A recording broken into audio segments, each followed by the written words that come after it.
But looking further ahead, I think Twitter is working really hard to make good on those promises. We've seen so many new moves over the past couple of months, really working towards diversifying its different revenue streams. And I think one of the most promising ones is subscriptions.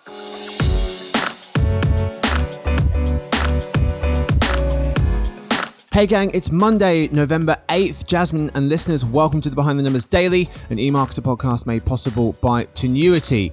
It's early, so bear with me. I'm Marcus. Today I'm joined by our senior analyst covering global trends. It's Jasmine Emberg. Hey Marcus, it's not early for me. I know. I wish it was not that here too. Jasmine's in the future, people. That's what's happening at the minute. She's not years in the future. That would be 7 amazing. 7 hours from New York. She's hours in the future. Yeah. Anyway, today's fact: ostriches can outrun horses. That's pretty terrifying, isn't it? So ostriches, their elastic tendons mean they have to exert less energy to run than the average animal does, according to research published in the Journal of the Royal Society Interface. This low energy expenditure means they can outrun many animals capable of running long distances, like horses. So, I was looking up the fastest animals around. If it's on land, any guesses, Jasmine? Fastest land animal? I don't, but I feel like you had an ostrich fact one of the last times I was on the show too. Is that really? Possible? Yeah. Maybe it was a flamingo. Actually, no, it was a flamingo. It was flamingos, yeah. Yeah, flamingos are crazy. Their knee is like at their ankle and a whole bunch of other stuff. Yeah, I think it was flamingos. But ostriches, so they are fast. That's pretty fast, but they're not the fastest. The fastest land animal is cheetahs. They can clock 70 miles per hour. The fastest fish, so not all experts agree. Not that I've spoken to many about this. But the sailfish is widely considered the fastest fish in the ocean. That can also move at 70 miles per hour. And then for flying around in the air, it's the stooping peregrine falcon, which is the fastest bird. Undoubtedly, I spoke to a lot of people about that one. 200 miles per hour, which is madness. I can clock about 5 miles per hour on a good day. Don't want to brag, but I'm pretty fast. Today's real topic is Twitter's Q3.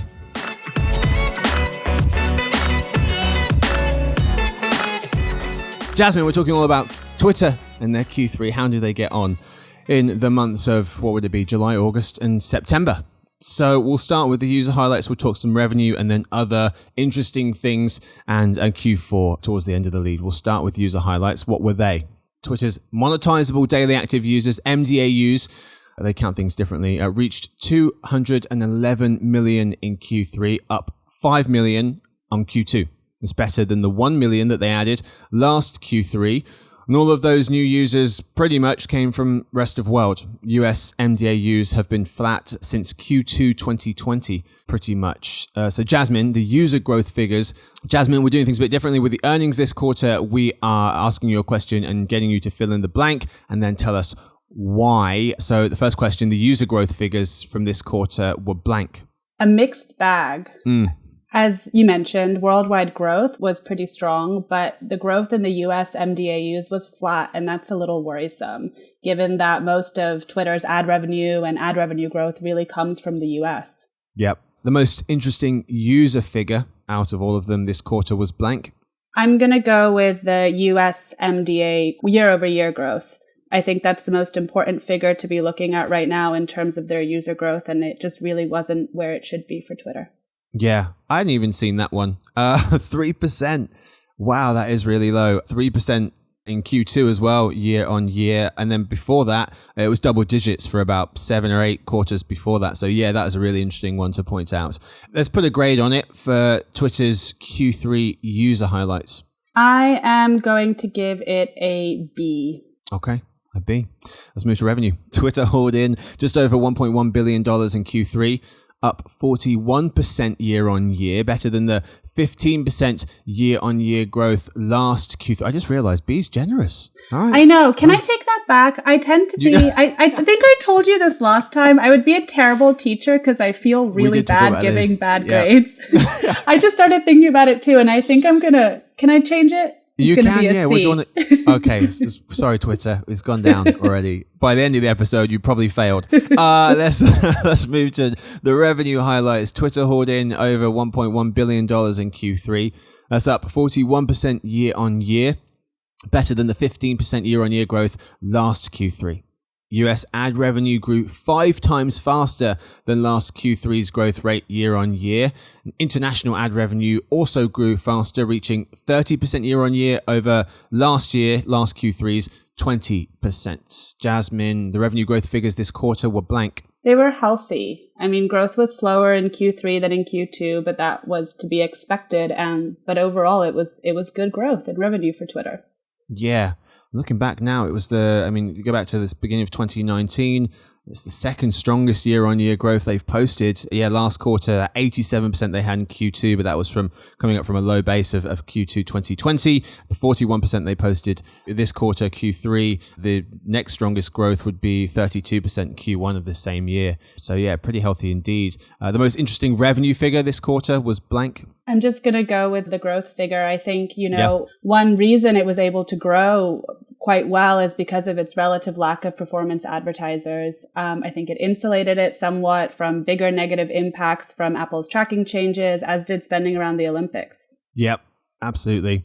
Yeah. And Getson also making the point that Twitter building out some of its more diverse revenue streams, ticketed spaces, super follows, and its newsletter product review could further help Twitter succeed in this post-IDFA world. And as you mentioned, they said that the privacy changes didn't have or had a modest impact on its ad business compared to some of the other companies we've seen reporting saying that Apple changes had a much more sizable impact. Let's put a grade on their revenue figures for this quarter, Jasmine. Oh, no.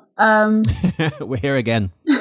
I'm going to go with B, and I'm going to keep it as a B. It was a pretty solid quarter. Yeah, it was. It missed expectations on revenue from Wall Street, but it was still good growth. Okay.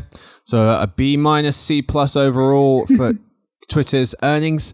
Let's talk Q4 or maybe, Q4 or 2023. And I say 2023 because Twitter has some lofty goals for users and revenue over the next few years. It expects to have over 300 million users by 2023, it says. It currently has just over 200 and $7.5 billion in revenue. This year, it's on pace to crack the 4 billion mark. If it made about 20% in Q4, then it would get past, quite a way past, but it would get past the 4 billion mark. Your thoughts on how you think Twitter will finish out the year and what your opinion is of those goals? Well, I think in terms of finishing out the year, we'll have to wait for Q4 to see if there's more than a modest impact on its ad business because of the Apple privacy changes. But looking further ahead, I think Twitter is working really hard to make good on those promises. We've seen so many new moves over the past couple of months, really working towards diversifying its different revenue streams. And I think one of the most promising ones is subscriptions. Mm-hmm. Yeah, so I was looking at some of its user numbers to try and figure out whether it can make that 300 million mark in terms of monetizable daily active users by 2023.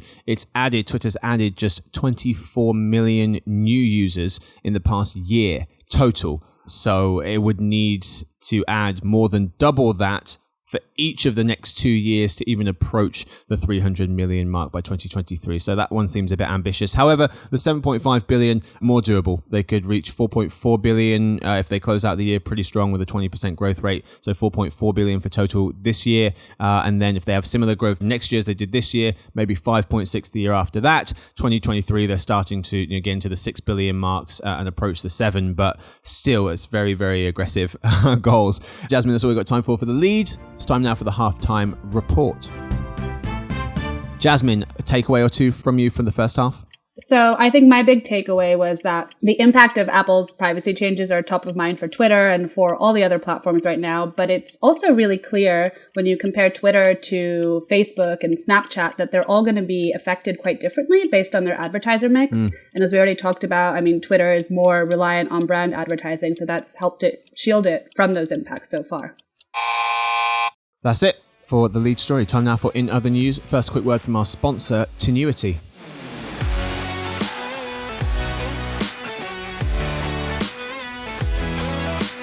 Gone are the days of brands spilling money into one colossal advertising campaign and then hoping it performs at scale. All advertising is going digital. All digital is measurable, and therefore all advertising is performance. Is your brand ready to rethink media, to rethink advertising, to rethink agencies? Rethink performance with Tenuity. the largest independent performance marketing firm across streaming TV and the triopoly of Google, Facebook, and Amazon. Find out how at rethinkperformance.com.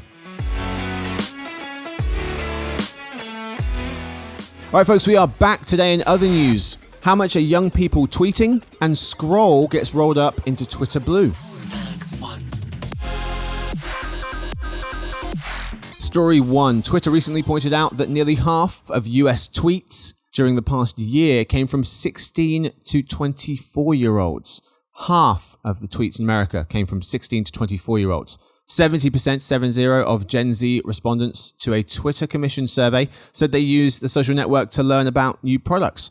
And the vast majority said they come to Twitter to share opinions about products and services, notes David Cohen of Adweek. Jasmine, your thoughts on this point by Twitter that young people are tweeting a lot? Yeah, I mean, what stood out to me here is that Twitter is really using the same argument about its Gen Z users that it does for its entire user base to attract advertisers. It's saying that it may not be the biggest, but it has a highly engaged user base. And that's probably true, but it's also not really the issue here. The issue for Twitter is attracting new users, whether they're Gen Z or others, given all the competition that's going on out there.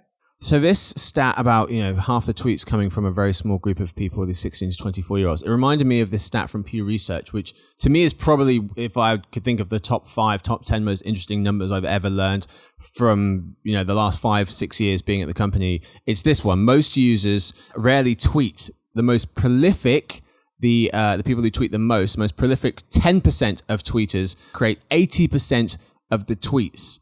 So the people who tweet the most, the 10% of tweeters, they create 10% of Twitter users create 80% of the tweets, which is just staggering. That would be like if you had a room full of people, you had one person talking 80% of the time in the room. If it was a room of 10 people, 1 in 10 people talking 80% of the time, and then the rest of the people talking the other 20% of the time. And then also that one person in the room, that 1 out of 10 people, they would tweet on average 138 times a month, and each of the other people in the room would tweet twice.